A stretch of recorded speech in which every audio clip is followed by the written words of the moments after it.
आप सभी को जय मसीह की। आज हम लोग परमेश्वर का वचन देखेंगे कि परमेश्वर का वचन हम सभी लोगों से क्या बात करना चाहता है। आज हम लोग देखेंगे मरकुस 4 अध्याय का 13 वचन। यहाँ पर लिखा है, फिर उसने उनसे कहा, क्या तुम यह दृष्टांत नहीं समझते? तो फिर और सब दृष्टांतों को कैसे समझोगे? बोने वाला वचन बोता है।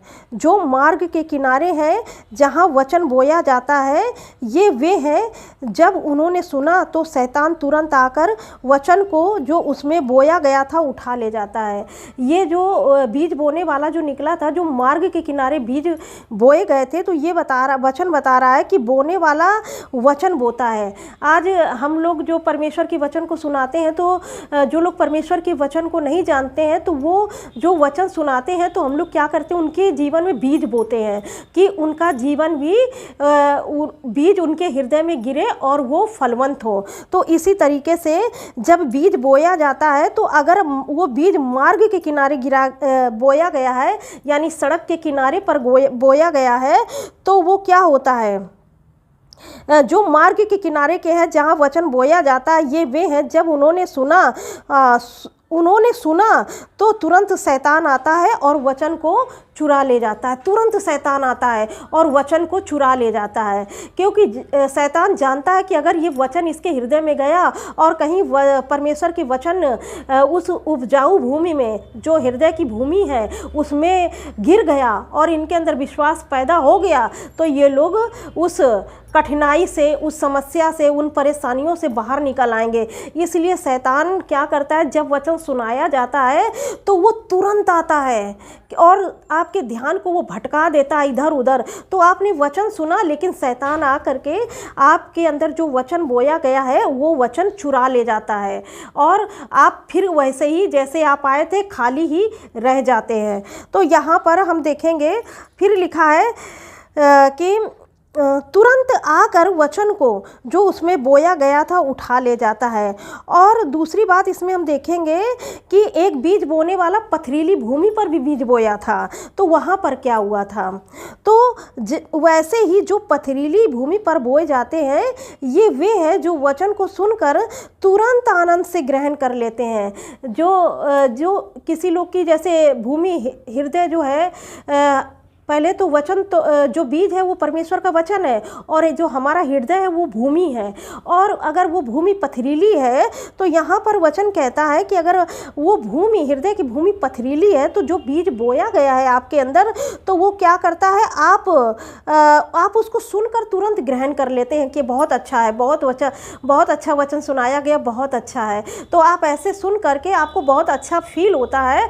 तो वो क्या करता है, जब फील होता है आपको, तो आप आनंद से ग्रहण कर लेते हैं। लेकिन पत्थर है, जब हमारी भूमि जो है, अपने हमारे हृदय की भूमि पथरीली है, तो क्या उसमें वो जड़ पकड़ पाएगा? जैसे हम किसी खेत में बीज बोते हैं, तो अगर नीचे पत्थर है, तो क्या वो पत्थर को फाड़ करके नीचे जाएगा? नहीं जाएगा। तो वो उसी जगह से सूखने लगता है पौधा। तो वैसे ही हमारे हृदय की भूमि है, अगर पथरीली है, तो जो परमेश्वर का वचन, जो बीज है वो बोया जाता है, तो अगर हमारी हृदय की भूमि पथरीली है, तो वो क्या कहता है कि जड़ ना रखने के कारण वो थोड़े ही दिनों के लिए होते हैं। क्योंकि धीरे धीरे जब पौधा तैयार होता है, जब उसकी जड़ मजबूत नहीं होती है, तो वो थोड़े दिन के लिए ही रहता है। आप वचन को सुन लेते हैं, मान लेते हैं, फिर कुछ दिन बाद जब आपका जो बीज है वो जड़ नहीं रखता, इसलिए वो सूख जाता है, थोड़े ही दिन के लिए होता है। इसके बाद जब वचन के कारण उन पर क्लेश या उपद्रव होता है, जैसे अब प्रभु के वचन को आपने जान लिया, आपके पड़ोसी हैं, आपके रिश्तेदार हैं, तो वो लोग क्या करेंगे, आपकी आलोचना करने लगेंगे। अरे कहेंगे, अरे तो प्रभु यीशु मसीह में जाते हैं, ये नहीं करते हैं, ऐसा नहीं करते हैं, और ये चीज़ें नहीं मानते हैं, इस तरह से बोलते हैं। ये लोग तो हम लोगों से एकदम अलग हो गए हैं। तो इस तरह लोग आलोचनाएं करने लगते हैं। तो क्या करते, जो उसके परिवार के लोग प्रभु यीशु मसीह को ग्रहण भी किए होते हैं, तो जब उनके समाज में और हर चीज़ों से उनको सताव मिलता है तो वो प्रभु यीशु मसीह को छोड़ देते हैं, उस अनंत जीवन को छोड़ देते हैं। क्योंकि शैतान नहीं चाहता कि कोई परमेश्वर के राज्य में एंट्री करे, राज्य में प्रवेश करे। और वो शैतान चाहता है कि आपको अपने बंधनों में हमेशा बांधे रहे। वो उसका ये प्लान है कि कभी भी आप उसके षड्यंत्रों से बाहर ना निकल जाए, कहीं आप वो आशीषित जीवन जो परमेश्वर आपको देना चाहता है वो कहीं आपको मिल ना जाए। इसके लिए वो क्या करता है, आपके जीवन में ये कार्य करता है। और आपका जो जड़ ना रखने के कारण वे थोड़े ही दिनों के लिए रहते हैं। इसके बाद जब वचन के कारण उन पर क्लेश और उपद्रव होता है तो वे तुरंत ठोकर खाते हैं। और जो झाड़ियों में बोए गए थे, कुछ बीज जो है वो झाड़ियों में बोए गए थे। तो झाड़ियों में जो बोए गए थे, जिन्होंने वचन सुना और संसार की चिंता और धन का धोखा और अन्य वस्तुओं का लोभ उनमें समाकर वचन को दबा देता है और वह निष्फल रह जाता है।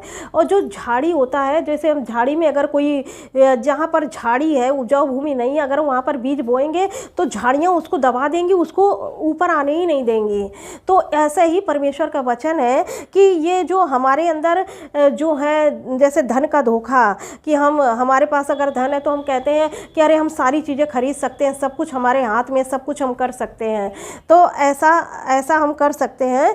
और यहाँ पर संसार की चिंता, अरे हम क्या खाएंगे, क्या पिएंगे, हम लोग हमेशा जब प्रार्थना ही करते रहेंगे तो कौन, कैसे हम लाएंगे, कैसे कमाएंगे, कैसे हमारे घर की बीमारी दूर होएगी, कैसी क्या करेंगे, ये सब चिंताएं जो होती हैं ना, तो वो परमेश्वर के वचन को दबा देती हैं। तो वो लोग अपनी चिंता में इतने फंस जाते हैं कि परमेश्वर के वचन को महत्व नहीं देते हैं। परमेश्वर का वचन उनकी ज़िंदगी बदलना चाहता है, लेकिन वो अपनी ही चिंता में इतने दबे होते हैं ना कि परमेश्वर के वचन को स्थान ही नहीं देते अपनी ज़िंदगी में। और जो संसार की चिंता, धन का धोखा और अन्य वस्तुओं का लोभ, कि हम लालच, कि जो लालच होता है ना, जो लोग लालच नहीं छोड़ते हैं तो उनकी ज़िंदगी में परमेश्वर का वचन कार्य नहीं कर पाता है। तो इसीलिए परमेश्वर का वचन ये कहता है कि अन्य वस्तुओं का लोभ उनमें समा कर वचन को दबा देता है और वो निष्फल हो जाता है, मतलब वो बीज खराब हो जाता है, मर जाता है।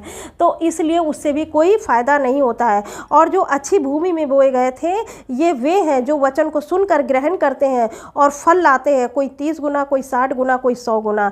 और ये एक चौथे प्रकार के व्यक्ति है। और चौथे प्रकार के व्यक्ति का जो हृदय है वो एक उपजाऊ भूमि है, जिसमें बीज गिरेगा तो उसमें फल आना ही है, चाहे 30 गुना है, चाहे 60 गुना है, चाहे 100 गुना है। और यहाँ पर वचन बताता है कि और जो अच्छी भूमि में बोए गए थे, ये वे हैं जो वचन को सुनकर ग्रहण करते हैं और फल लाते हैं, कोई 30 गुना, कोई 60 गुना, कोई 100 गुना।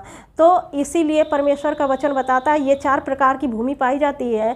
और ऐसे ही परमेश्वर का वचन का जो है वो एक बीज है, जब हमारे हृदय में गिरता है तो वो ज़रूर उगेगा, चाहे अच्छा बीज गिरे चाहे खराब बीज गिरे। हमारा जो हृदय है एक भूमि है और जो परमेश्वर का वचन एक बीज है। जब परमेश्वर का वचन हमारे हृदय में जाता है तो वो क्या करता है, उस उपजाऊ भूमि में गिरता है और बहुत ज़्यादा फलवंत होता है। अगर आप अच्छे बीजों को बोएंगे अपने जीवन में तो अच्छा फल लेकर आएगा, अगर आप खराब बीज बोएंगे तो कटीली झाड़ियाँ उगेंगी उनसे।